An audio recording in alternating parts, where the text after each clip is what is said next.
We are 12 weeks out from the big race, and this is what my week of training looked like. Monday, I don't have any video for you, but I did strength work, I did 2 runs, and a yoga class. Tuesday, here is my strength workout. It was a little upper body, a little lower body, and 20 minutes on the step mill. Tuesday is a non-running day. Wednesdays are really a pretty high volume day for me typically. I get up early and I do speed work, and then I head to the gym and I do again some upper and lower body, and then I head to a hot yoga class, and then I do a second short run in the afternoon. Thursday comes around and we do just a shorter run, and I also do strength training with a little bit of upper body and a little bit of lower body. And then finally on Friday, we have no strength training. I've kept it at 4 days a week, and I'm going to keep it that way.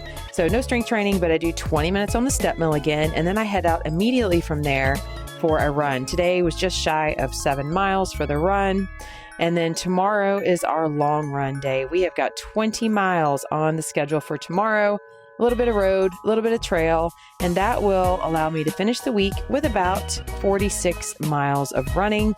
My goal is to work up to 55 to 60 miles will kind of be my peak, and then head down, from there as we get closer to race day. That is how the week went.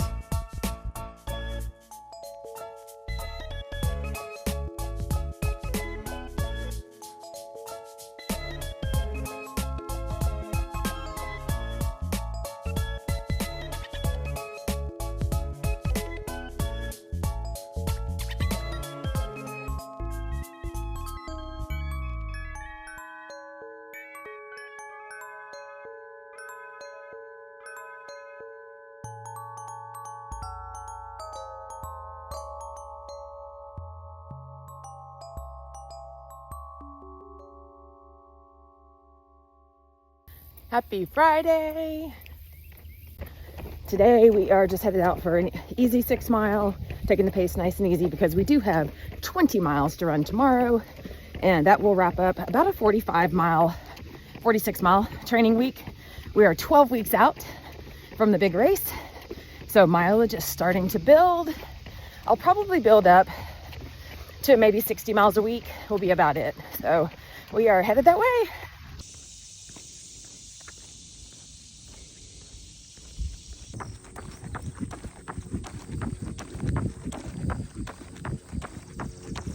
Come with me on my long run. So the night before, I get everything out. I've got all my fuel. I mix up my bottles with my electrolyte mixes, and I just make sure I have everything I'm going to need on the run. We started out on the roads, and a lot of times we like to mix up road with trail. That way we're not out on the trails for hours and hours and hours.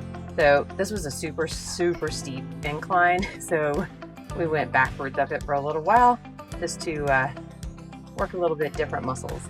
This is a really cool old cemetery that's in Huntsville. It's Maple Hill Cemetery. Never run through there before, so we ran through there, and then we were back to the cars to change into our trail shoes. I put on fresh socks, which felt great, and we hit the trail. So first trail is Waterline. It is a big climb. It's about a little over 3/4 of a mile long, straight up, and it is part of the Mountain Mist 50K trail if you've ever run that race before. If you haven't, I highly recommend it. This is around mile 24 or so if you actually run the race. But here we go, climbing. Here's the very top where we are almost there. You can see here from the video how steep it is. Loads of fun. Today was just a little bit cooler as far as temps and humidity, but we were still completely soaked by the time we finished.